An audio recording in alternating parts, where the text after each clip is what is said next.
So in this lecture, the second lecture for the population analysis using statistical genetic tool, I will introduce advanced model and some new concept. That is a linear mixed model. It's called LMM, and probability density function or likelihood. So this concept I will get back to soon in the next few slides. And why this is needed?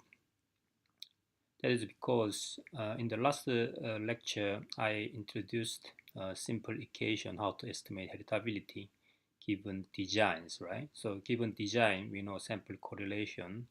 Also, we can observe phenotype, therefore we can estimate phenotypic correlation. So this phenotypic correlation scaled by sample correlation is estimate heritability that we showed in the last lecture with some practical. However, this doesn't work with the unbalanced designs. So LMM, linear mixed model, with this advanced concept will be useful for your actual data analysis when you do your own research, because most data are typically unbalanced. Some family has a less number of members, or some family has more number of members, or some data are missing because of measurement errors. Therefore, it's well expected that data are not balanced. So in this case, this approach, linear mixed model, will be useful. So again,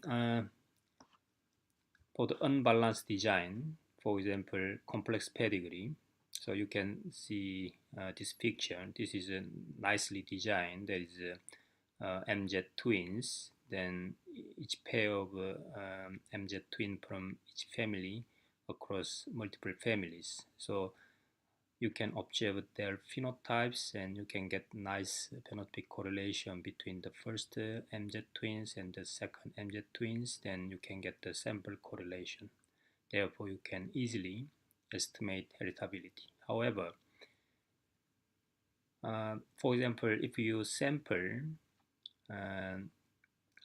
drawn from populations, then actually you don't know what is the relationship between each individuals, or even you know the relationship, but what is the overall sample correlation that can be applied to these equations. So it means with this kind of complex pedigree or unbalanced design, actually you can't use these equations. Therefore, you need something else. So this is a linear mixed model. So this is the phenotypes, and phenotypes are decomposed as random mean and random genetic effect and the residuals, unexplained errors. And the variance covariance of these phenotypes is function of A. A contains sample correlation. So this is a matrix. If you have n individual, then this is n by n matrix, and that include a number of different degree of relationships, right? Probably I will explain using whiteboard to help understand. So yeah, I can bring this one, then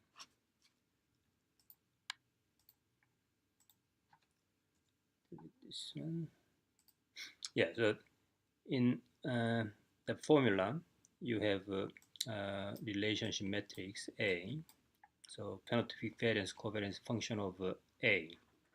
And this A, if you have the measured for phenotype from 1 to n individuals, then for example you have y1 to yn, then this A matrix is an n by n matrix, something like this. So the dimension of this matrix m by n. Then you can draw each column and each row, something like this.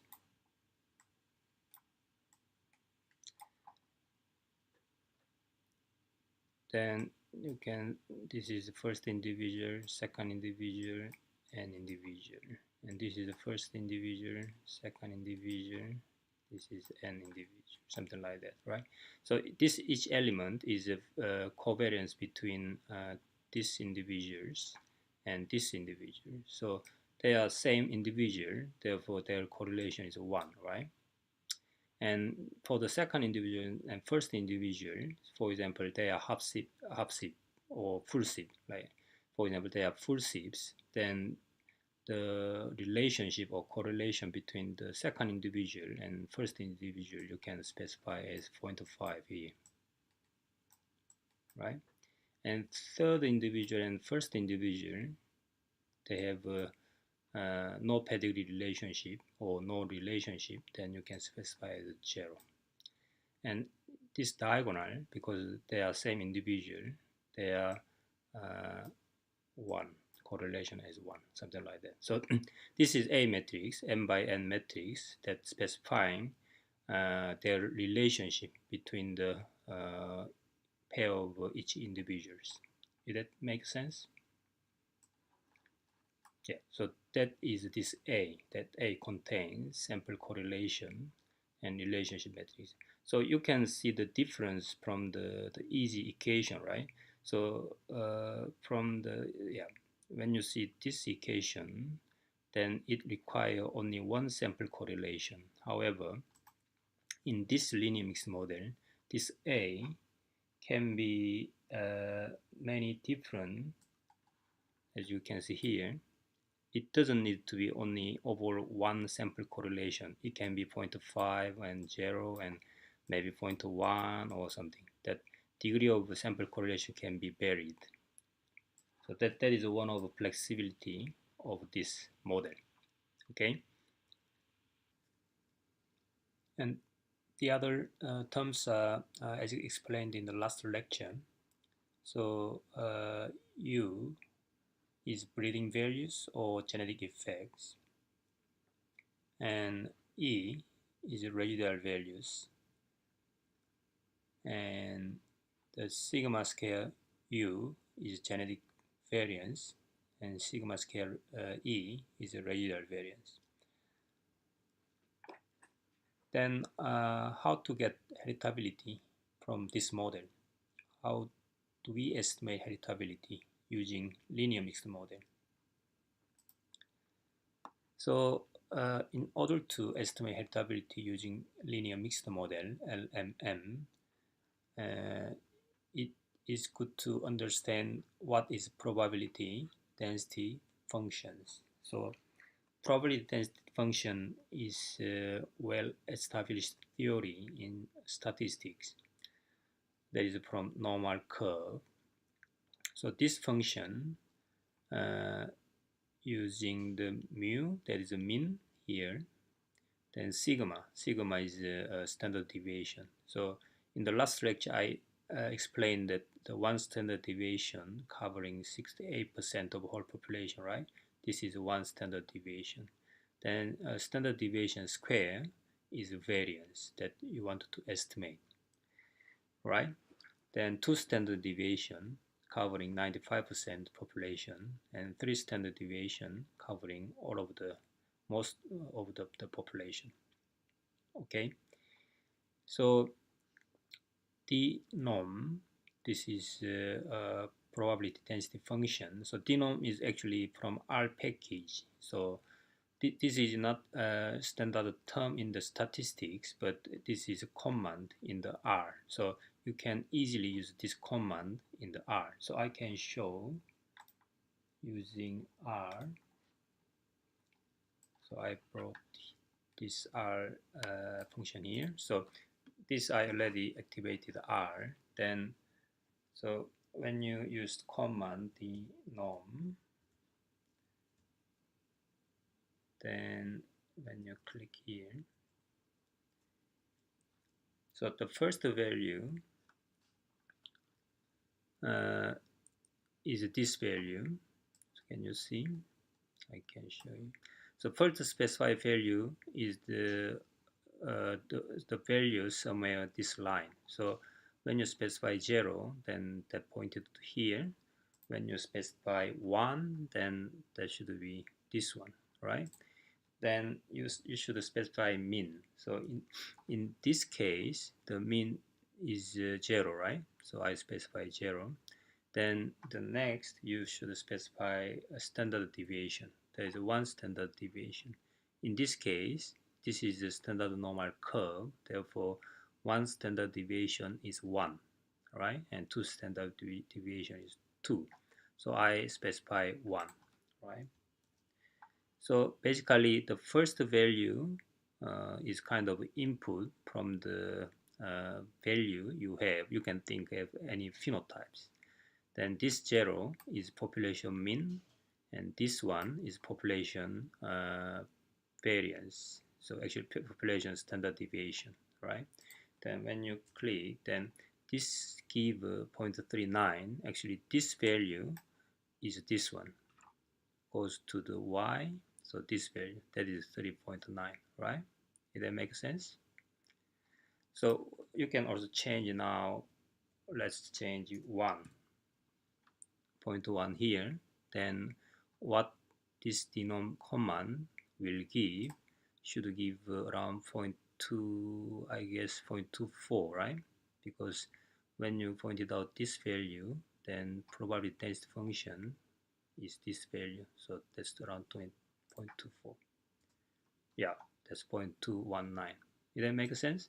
So this function, the norm in R, actually, if you give any value as input, given the population mean and standard deviation, then it will give probability density function. That's y-axis here, the value for the probability density function. Okay, so yeah, so in the as an example, that when you give 1, you get the 0.24, right? Then how about yeah, this is just another function, phenom. Phenom is you don't need to worry about this one at the moment, but just as a complementary. So this is cumulative the density function. So this denom give the value for the probability density function, but when you give a phenom, that's the cumulative density function, that then it will give the percentage of this proportion, all of this proportion, right? So denom, that is the density, probability density function, give the single point, this one, probability density function. When you give a phenom, that is a cumulative density function, has a cumulated proportion until this point. So that is the proportion of this whole population. That is 84%. Okay. So let's try now. How about two standard deviation?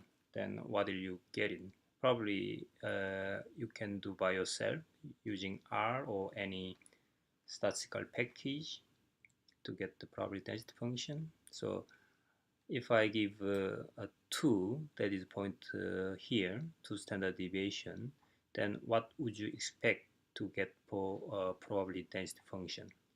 I would guess around less than 0.1 and more than 0, that's around 0.5.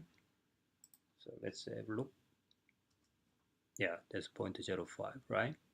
Then how about the cumulative density function? So at the moment, I would like to get the probability density function that is around 0.05. Then now I would like to know what is this whole proportion compared to whole population. What should it be? So let's try. There is a phenom, cumulative density function. Yeah, then it shows this this part is 98% of population. That means this part is only 2%. Did that make sense? So in the last slide, I showed how to get the probability density function. Then using the probability density function, then I'll show how to estimate parameters, for example, sigma in this case. So there is mu and sigma, then assuming sigma is not known, then we would like to estimate sigma given the sample that is measured for some phenotypes. For example, I show what does phenotype looks like. So this is from individual 1 to n. Then they are measured for trait, then their phenotypes, the 0.2 for the first individual, 0.4 for the second individual, minus 1.5 for the second last individual, and 2.1 for the last individual. So given this y phenotypes, and we assume we know the population mean is 0, then how can we estimate the population standard deviation sigma here? So in the previous slide, I show how to get probability density function using the norm command in R package. So this first value is the phenotype for the first individual, right? Then we know the mu, the mean is 0.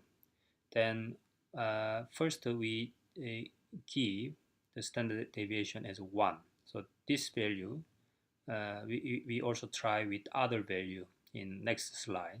But at this moment, we tested with when standard deviation is 1. Then given mu equals 0 and standard deviation is 1, then probability density function for the point 2, that's around here, is 0.39, right? That you can confirm with your R doing by yourself. Also, for the second individual that I show the phenotype for the second individual is 0.4. So we give this 0.4 as input, then given mu and sigma, so you'll get the 0.37 and so on. So for the second last individual, we know that their phenotypes, right? That's minus 1.5, then you get the 0.1. And the last individual is the same, given phenotypes and given mu and sigma, you get the probability density function. Then the product of this probability density function, that is multiply these times, and so on, this time, it give around 1 to the power to 41, right? So I can write down here. So just to make smaller. So we can write down here now, this is a probability density function, PDF.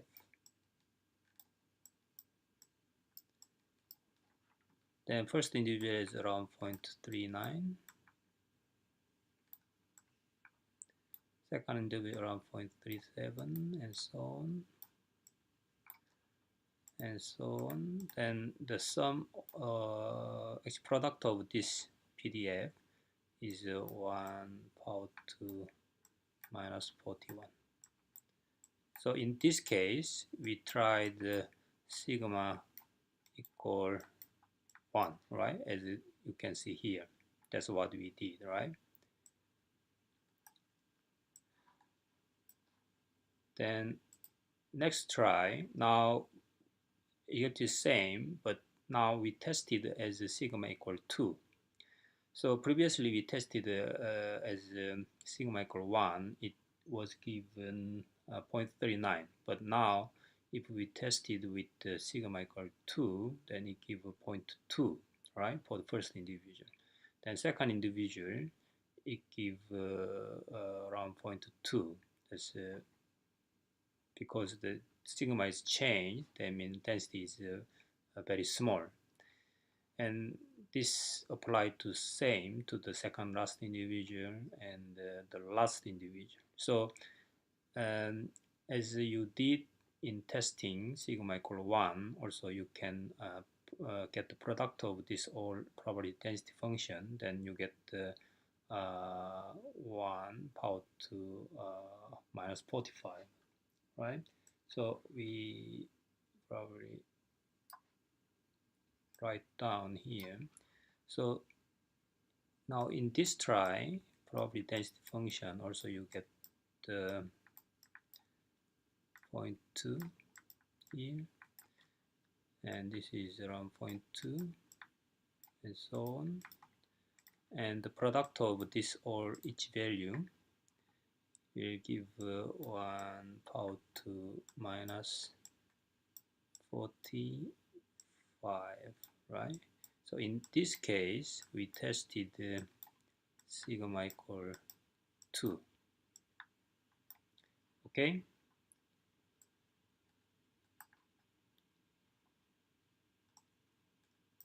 So in this way,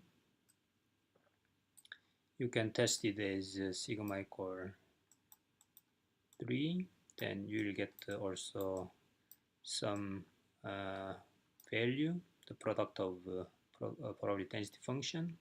Also, you can test the smaller value, right? Sigma equal maybe 0.1 or 0.5, and you get also some product of probability density function.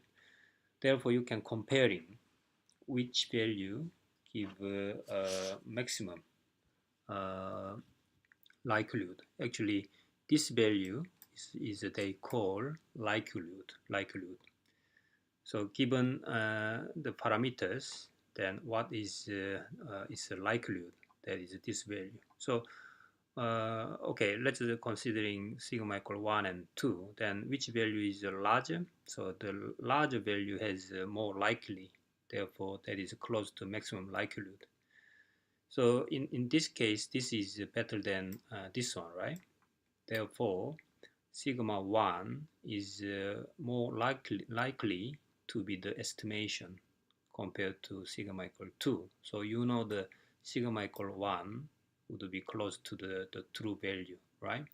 Then this is grid search. So you can give each possible value, for example, 0.1, 1, 2, 3. You can divide the more finer interval like 1.1, 1.2, something like that.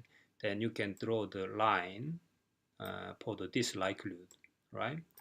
So some value has a maximum. So this is the maximum likelihood estimation. So this is the principle of maximum likelihood estimations. Did that make sense? In the last slide, I show how to use grid search to estimate parameters such as sigma. But the problem of grid search is computationally demanding. For example, so if you want to estimate sigma, then you have to test from lots of data point, 0.1, 0.2, and so on, and lots of point, and 3, 3.1, something like this. So in this each potential sigma, then you have to get the likelihood for each point. Then you can draw maybe likelihood is something like this. Then draw the line. Then the maximum likelihood, that is the sigma you want to estimate, that close to true sigma. That is the maximum likely estimation. But because of this problem, you have to calculate a lot of data points, so it takes a long time, especially when your sample size is large. So the grid search is not efficient. So in that case, you can use other algorithm like a Newton-Raphson algorithm. This is one of the most effective methods to estimate parameters. So in theory, so probability density function can be converted to likelihood. Then likelihood can be used to obtain the first and second derivatives, then this can be used to update the solution. So this is much faster compared to grid search. So in practical, in order to get familiar with, for you to get familiar with grid search or Newton-Raphson method, so I prepared some number of R code that include probability density functions or grid search to get estimate the sigma. Also using Newton-Raphson algorithm to get estimation of sigma.